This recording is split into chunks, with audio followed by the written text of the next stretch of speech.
I'm using my Galaxy colors again with a little change. The Diox purple was rather dark, so this time I added those Galactic ghost pigments to here. And then I also added in some eye candy purple sage, which lightens it up a little bit. My paints are a little thicker, they're about a count of 3.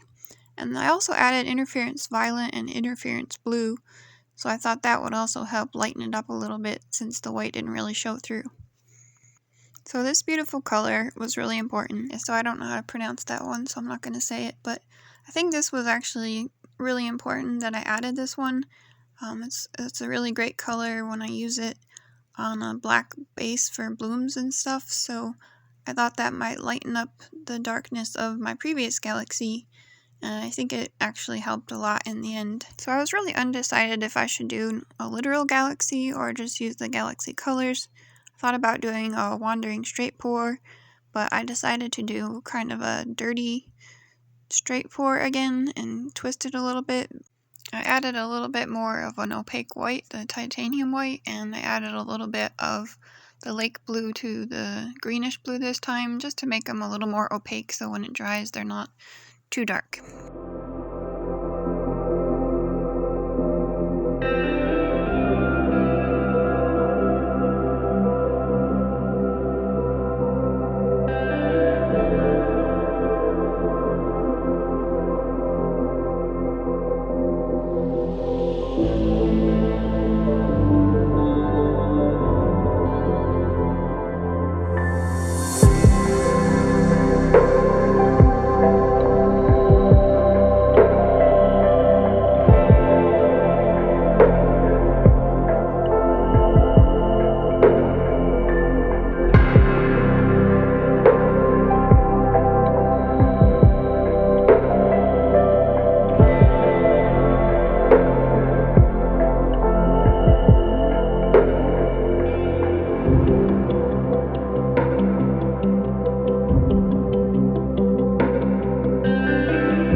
for the close-up here, I mean, you can totally see all those layers. Look how beautiful that is. If you don't like this part of it, then I don't know what to say. This is so awesome. I couldn't even imagine making that.